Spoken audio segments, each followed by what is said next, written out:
This is Peak Sound Radio, a truly local Part 15 AM radio station available on 1700 AM and streaming online at peaksoundradio.com. I'm Chris, the founder of the station. We strive to include many different voices on air with a wide variety of shows, ranging from locally produced and themed music shows to recordings of local musicians on the island. In this episode, I'm talking with Ethan Satiawan and Louise Behen of the Corner House Band. They're a folksy, rootsy, eclectic trad band formed in their days at Berklee College of Music in Boston. They're now based in southern Maine. Louise and Ethan, along with fellow bandmates Ethan Hawkins and Casey Murray, are performing as part of the Long Winter's Night concert series, April 8th at 7 p.m. at the new Brackett Church. They'll be playing a diverse set of Celtic, bluegrass, old-timey inspired music, along with tunes from their upcoming album, How Beautiful It's Been, available for pre-order on Bandcamp. Check the links in the show page for more information about that. In this interview, you'll hear what brought these four musicians together, what to expect at the concert on Peaks, and how a new generation of musicians is finding creative ways to fund their art without a corporate label. First of all, thanks for coming out to Peaks. I know that this interview is, a few days ahead of your visit to the island, and I think that people are going to be really excited to hear your music. And I think the first thing that most people would like to know is if you can tell us what you think about your band and your style.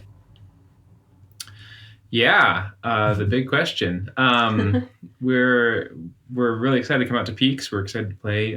Thanks to Ellen and Simone for having us out there. Thanks to Chris for having us on this show here. It's kind of a blend of bluegrass and Celtic and some of these newer sort of Americana songwriting styles, all kind of wrapped up in the package of sort of the American string band and presented to you that way. That's great. So that is definitely, I would say, if not pop music, definitely like a popular type of traditional music right now. And I wonder, have you been lifelong fans of this music, or is this something that came to you through school or perhaps a chance meeting of the four of you? Yeah, I mean, I think like we've all been into different styles of like folk and traditional music and fiddle music since forever, but we all kind of came from different backgrounds. I grew up in Scotland, playing mostly Scottish music, and then discovered Bruce Molsky and Darryl Anger and decided to come and study at Berklee, and that's where I kind of really got into old time and a little bit of bluegrass and other styles as well. I guess Casey grew up in New York State and kind of immersed in the contra dance world, and that's kind of always been her first love, and so she and I guess probably had the most in common in terms of fiddle styles, with a little bit of Celtic and Cape Breton and French Canadian and old time and all those kind of things that come together for contra dance music. And then Ethan Hawkins grew up down in Virginia, kind of just surrounded by a lot of bluegrass and old time. And then Ethan, I don't know if you want to say what. I guess when I started playing the mandolin, the first thing that I started, going to jams for and learning tunes was the old time, fiddle style, which kind of led to bluegrass and jazz. So I think that kind of our common instrumental background, our lowest common denominator as far as the music that we play is old time fiddle music. And then kind of branching out from there is where we end up. Mm-hmm. It seems to me that people who are really into this music, for one reason or another, find an individual that is really important to their development. Either somebody that they embrace the style and work on their own to try to emulate that style, or like, oh man, so-and-so is at Berklee and I've got to be there because that's where this thing that I care about is happening. Was there a moment like that for either of you? I mean, there's just such a beautiful scene in Boston. And that kind of, when I was, leaving high school and looking for sort of the next step in, a career in music, it seemed like going out east, going to Boston was the step. And so that was really what drew me out to Boston. I mean, a bunch of great individuals, of course, and then just, the conglomerate scene, just so many amazing people kind of gathered in one spot makes for a really vibrant a lot of cross-pollination, crosstalk between different genres, different people, all kinds of different stuff. Yeah, it's a real melting pot in Boston for sure. I think for me it was not necessarily one individual, but I mean many people that inspired me. But I remember growing up going to the Orkney Folk Festival. I grew up in Orkney, which is also an island. I'm an islander, and right in the north of Scotland. We have a great festival. It happens in May every year.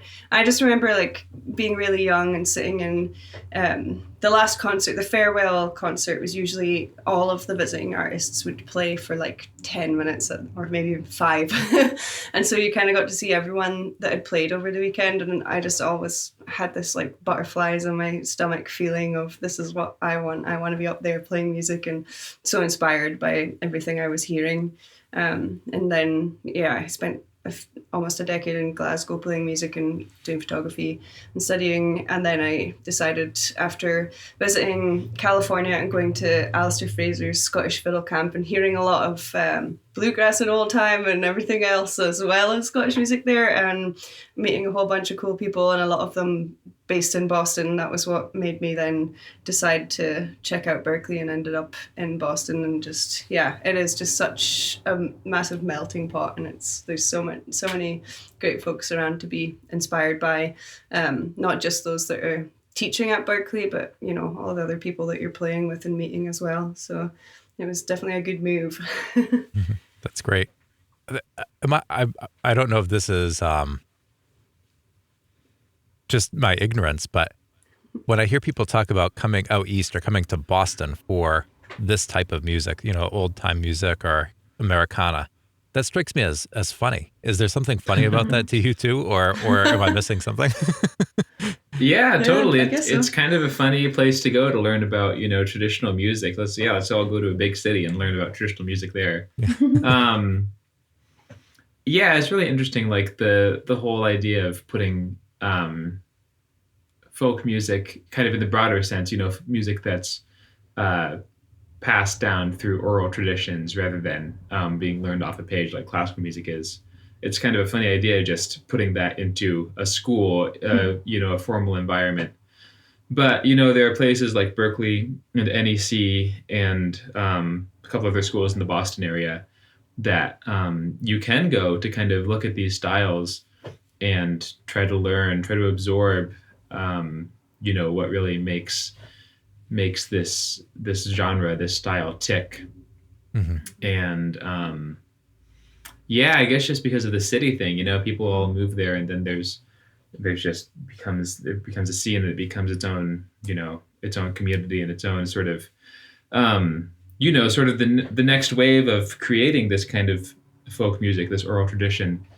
Not that, people do play old time music and bluegrass music in Boston, but kind of through the cross-pollination and, working on all this different stuff with a lot of other people around you, you're kind of creating a new style of folk music that's none of the styles that we've mentioned so far. Mm-hmm. That's, the Boston folk music, so to speak. Yeah, tell me a little bit about that, especially for the Corner House Band. You rattled off a number of different types of music that inspired and sort of gave birth to your sound. So how does that work for you as a group, this cross-pollination? Yeah, let's see here. So we all write tunes. We all write music. Ethan Hawkins, the guitar player, writes songs more than tunes, although he does also write tunes. And personally, I kind of think of composition and writing as just a great way to kind of really synthesize different musical styles. You're kind of taking these influences, these sounds, these ideas that you listen to and study, and your brain turns them over and flips them around and spells them backwards and comes out with something different, with your own take on these musics, your own take on the music, but blended together in a slightly different fashion to everybody else. Mm-hmm. And everybody in the band writes tunes. So we have already 4 different beautiful, unique perspectives on Celtic, old time bluegrass styles.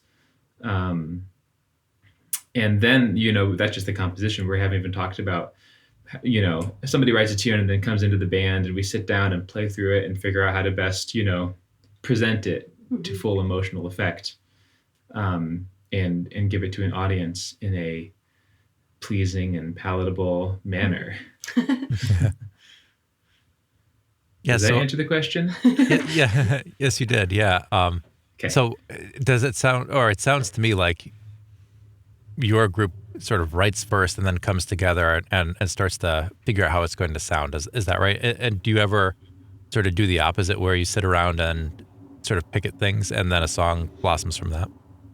Yeah, I mean, I think we've definitely tried that approach before, and often Ethan will get together and work on songs together over a couple glasses of whiskey, and that's definitely been how a few of them have come to be.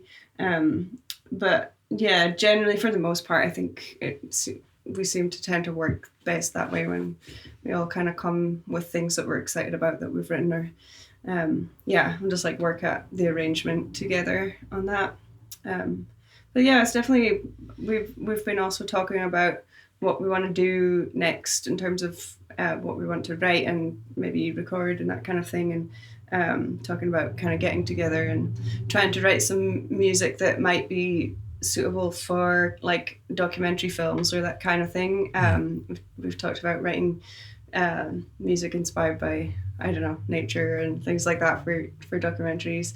And so I think maybe for something like that, our approach might be a little different, just coming with like a seed of an idea rather than here's a tune that I've written or a song that I've written. And we did have a go at that in the fall and had a lot of fun working up some things just from small seeds of an idea sort of thing. So it's definitely something that we're looking forward to doing some more of at some point, maybe later this year. Yeah, that sounds great. So I also understand that you just released an EP in the fall as well. Is that right?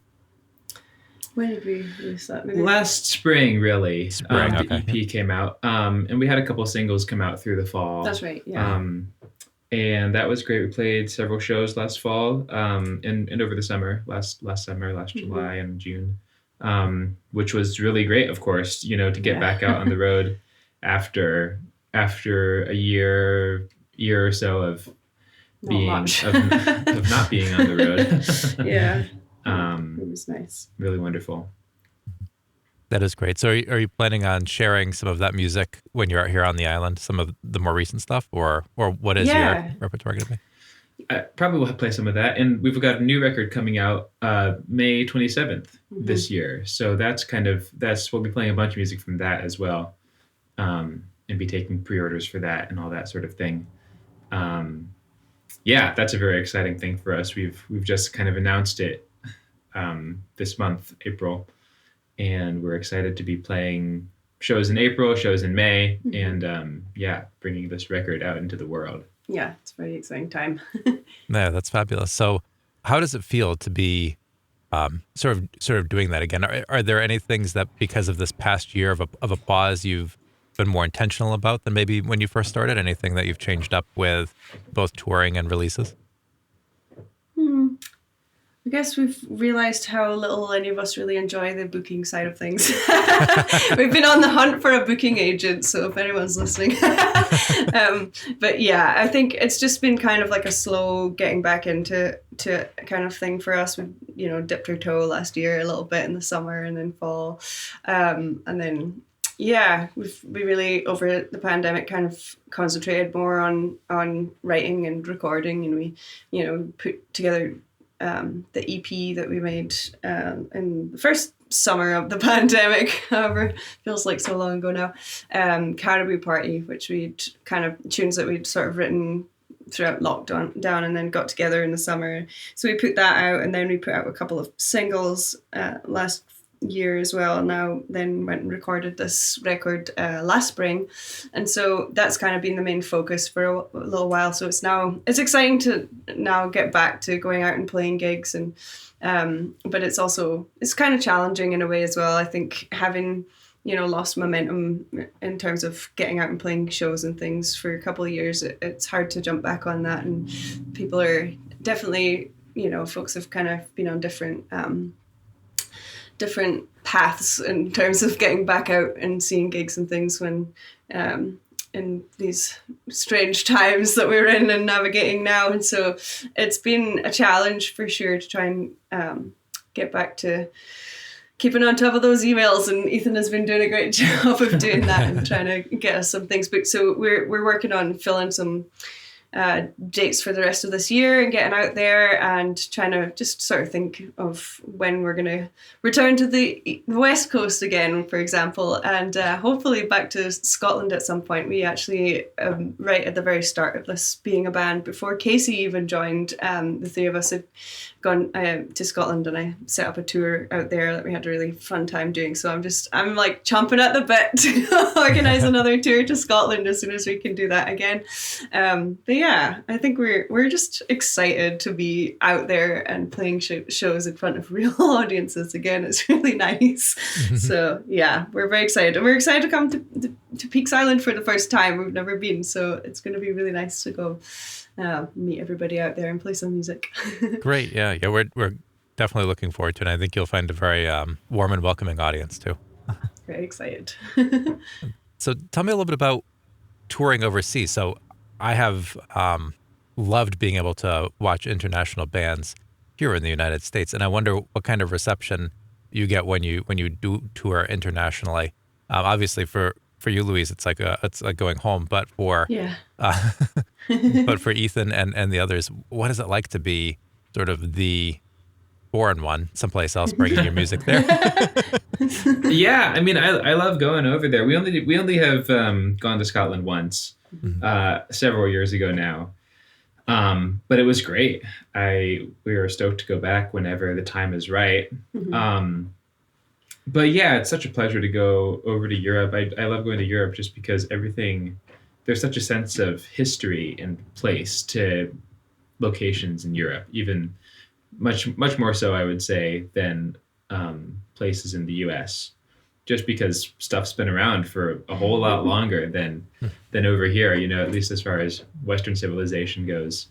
There's just all this old stuff that's really beautiful and has, there's a story behind every stone that got placed anywhere. We also, when we went, we did spend a fair bit of time in Orkney. I managed to set up some shows out on the smaller islands where there's these tiny communities of, a couple hundred folks sort of thing. And so we had some really fun times out there. And I really enjoyed being in the majority for a change, and so I enjoyed some the tables turning for Ethan Hawkins, because he does like to tease me on the way that I pronounce things and say things. So I had some fun times where he was the one getting ripped into for all his sayings instead of me. I had people on my side. Yeah, we had a really good time, and we managed to just go and see some really beautiful corners of Scotland, and it was really nice. So I can't wait to be able to book some more gigs and go back there, and take the whole band with Casey this time. That's great. We kind of touched a little bit on it, but mostly from the musical angle about what it was like for you guys coming together. But do you want to tell folks on the island a little bit about your origin story as a group? Where did you meet, and how did you come to be the Cornhouse Band? Yeah, we met in Boston. All of us spent some time at Berklee College of Music at one time or another over the years between 2015 and 2019, maybe 2020, somewhere in there, that 5-6 year range. The band kind of started in this big house that a lot of musicians have lived in and still live in Brighton, aptly named the Brighton House. It's kind of what the band is named after, I guess. It's on the corner, yes. But myself and Louise and Ethan Hawkins were all living there. And the first time we played together was this tune that is actually on the new record, finally got tracked. But it's this tune that Louise wrote for her brother for his birthday. And it was his birthday, and she had to create some kind of event I'm a terrible to mark sister. the occasion, and I forgot it was his 21st birthday. we were the event. We were. Yeah, I dragged all my housemates. I made banana cake to persuade them all to play with me. And then we recorded a little video and sent it to him. So, yes, that was the first thing. And then I think it was mostly, it was kind of because Fresh Grass Festival every year, Berkeley will take, the American Roots program at Berkeley will take a group of musicians to showcase at Fresh Grass Festival, and I really fancied going. I was like, will you come and play this cricket tune that I made you learn? And so from there, I think we kind of, I think we first kind of bonded over the common ground, as Ethan said before, was kind of old time, was where we'd all had the most common ground, and that's where it kind of started from. And then I started making them learn all these Scottish tunes and Irish tunes, and they tried to make me learn bluegrass. And so I started life just in the kitchen in the Brighton house, I guess. And then we went to Scotland, because at that point, as a foreigner, as a student, you can't really do any gigs unless they're through the university. So Freshgrass was like the only thing I could do. And so instead I made these guys come to Scotland, and we did some gigs there because it's a little easier to get a visa for playing in Scotland. And then while we were in Scotland, actually Ethan was playing some cello, which was your first instrument, I guess, way back when. That's true, yeah. Mm-hmm. And so switching out between cello and mandolin, and we decided, would it be cool if we actually had a cello player as well as a mandolin player? And, decided pretty much on the plane back that we wanted to ask Casey to join the band. And conveniently, she was just actually a block or two away where she lived at the time. And so, we were within the vicinity. And so, she said yes. And then we added a fourth member. That was us. And then from there, we just kind of worked on new music and kind of developing our sound, I guess, over the last bunch of years, just to reach the point where we're at today. And I think it's starting to feel like we gel really well, and the sound feels like it's our thing. We've kind of reached a point that feels really good, and so it was a good time to record this first full-length album that we're bringing out in May. So I think I didn't realize that it was the first full-length album. So I had seen on your website that you had several other releases, but I guess they were all EPs or singles. They were all shorter EPs and singles, so this is the first full length. And we really went all out with this one as well, and we did a big Kickstarter, so we're really grateful to all the folks that helped us make this happen, because we've put a lot into it, and it's the first time that we've gone into a studio. All the other EPs, actually, Ethan has engineered them, and various places and bedrooms full of blankets on the walls.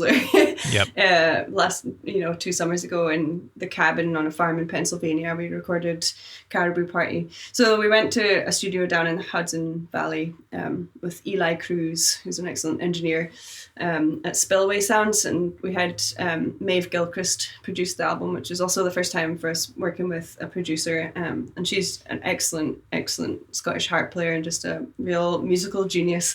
And so she had loads of great ideas and kind of coaxed ideas out of us as well. So it was really great to work with her. We're working with a PR team this time around as well, which is really exciting to have somebody on board to kind of help us get this out there and get some radio play and some reviews and things like that, and drum up some press. So we're really excited to have had the budget this time around to really make something that we showcased us the best that it possibly could, and we're just so excited for everyone to get it in their hands and in their ears. That's terrific. So one of the things that strikes me, and I noticed this on your website too, that you talked about really being of your generation as far as the music goes, and cross-pollination, I think, is what you were getting at there. But as you described the making of this album too, and sort of being able to do the DIY for those other albums and engineer your own stuff and sort of be scrappy about the way that you do, blankets on the walls, which I love because that's what my radio studio is like. It works. Exactly. Yeah. It's just cool that you're able to get crowdfunding to be able to head to a professional studio. Do you think that that's something that you'll sort of look to as a model, in the future too, or where do you want to go with that? I think it's a really good way to involve the community in your musical project, your musical kind of world, I guess. As labels, you know, change with the times. We're not on a label. Everything we've done is self-released. Basically, we're asking our community to act as our label, and fund this and really, get behind it. Which, obviously, like we said, we really appreciate all of this.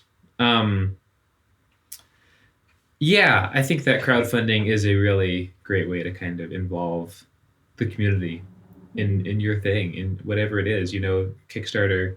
You go on any of these Kickstarter, Indiegogo, GoFundMe platforms, and you see musical projects. You see games being made. You see, I don't know what else. You see knives. Movies, art. Yeah, you see all kinds of things. Inventions. Yeah, it's just a really great way for somebody with an idea, with a good idea, to really be able to bring it to fruition without having to, involve corporate backers or labels or, whatever your industry's version of a label is.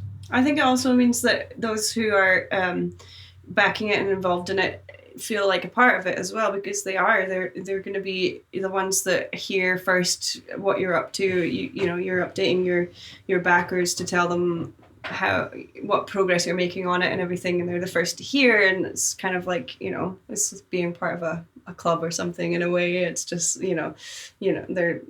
community is a better word, I think.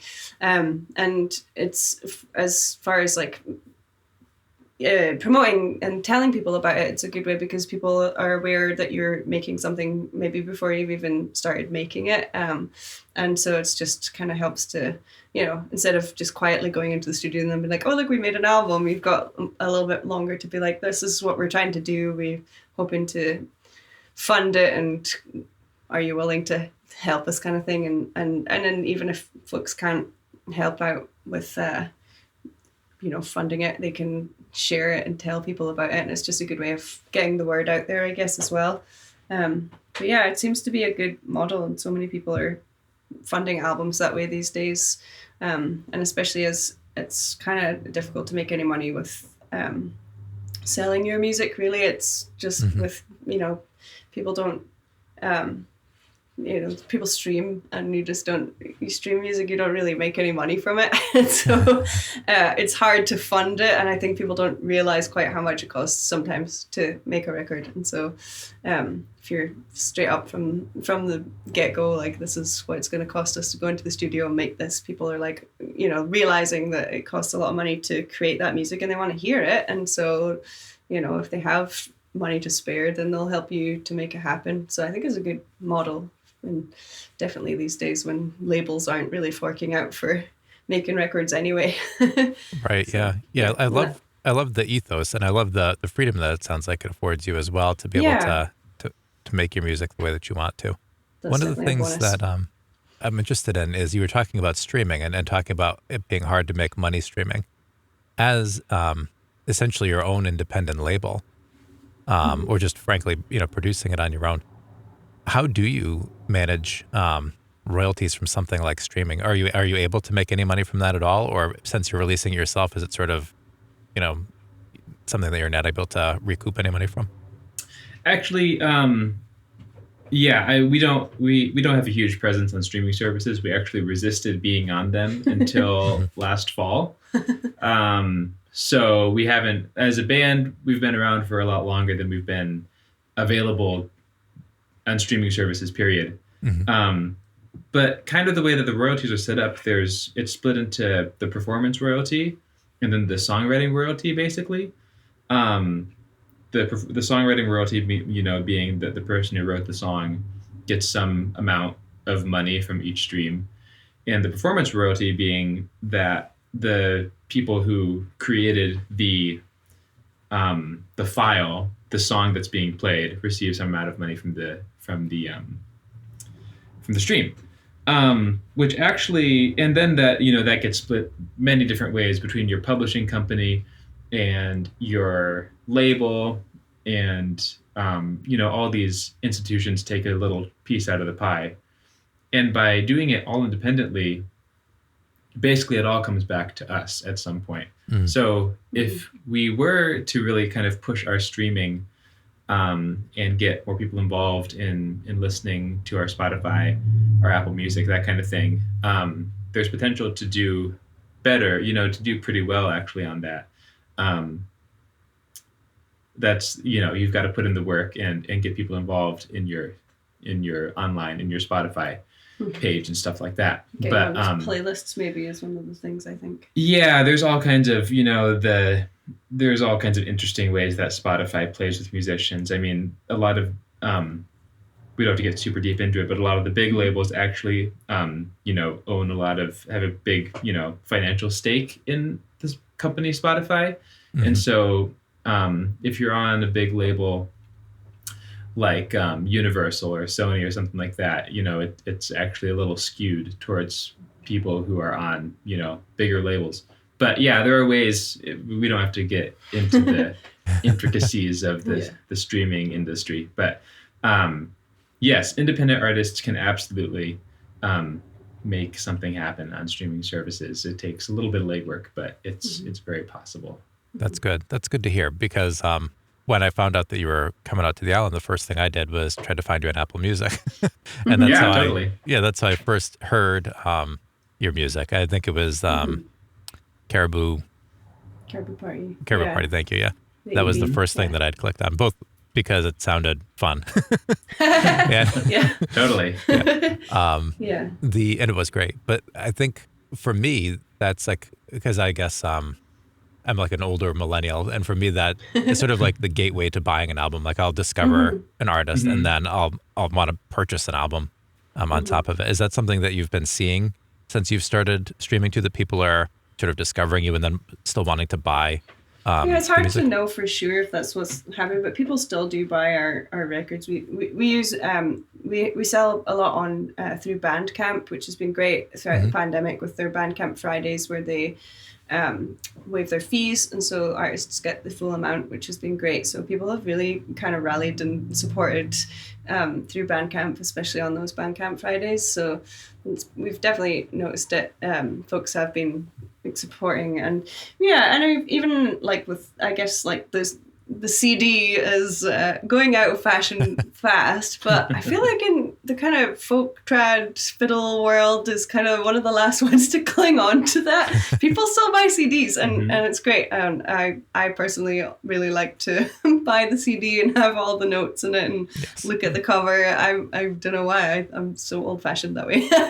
And I tend to, I don't really stream other than just to go and be like, oh, I want to hear what this band sounds like, and then decide if I want to buy the album. I tend to just buy CDs or downloads myself. But yeah, we've sold a bunch of CDs, and through doing our Kickstarter, we've probably got a couple hundred CDs to sign this weekend and ready to send to our Kickstarter backers. So people are still after the CD, which is very nice. I hope that continues. We'd love to print vinyl at some point, but that's it's a big upfront cost to print vinyl. It's really expensive to do, so it's something that we'll have to do a few gigs and save for. Right. Yeah, we live in one of the few musical industries that actually do buy CDs still. But nice. I mean, I think that a lot of people like you, Chris, and this is how I use streaming services as well, is you go on, you hear something on whatever streaming service your platform is, whatever you subscribe to. And basically, I just go and, I buy something on Bandcamp if I want to support the artist, or, I support a bunch of my friends' Kickstarters, just, throwing $20, $30 here and there. And, I don't really have any need for the CD, but I'll go listen on streaming services once it's done. And then, I've kind of paid in advance, I guess, for my streams. Right. It's kind of how I think about it. Yeah, I guess streaming is like a convenient way of just like everything is there at your fingertips, and if you do have the money and want to support somebody, and just go and like pay for a download or buy merch, I guess like t-shirts and things like that is great, and people do that, I think. yeah, especially those who really want to support the arts and really understand what it takes to create something and put it out in the world. Exactly. So, Yeah. Yeah. We have quite an artist community out here, some musical and then also some in more like visual arts and that sort of thing too. And I think Great. you'll find a very receptive audience out here for wanting to have that tangible piece of art. So I hope that you're you're bringing CDs and do you have any merch that you'll be bringing too? Do you have like T-shirts or anything? We have some T-shirts. Yeah, and during the pandemic, I got into.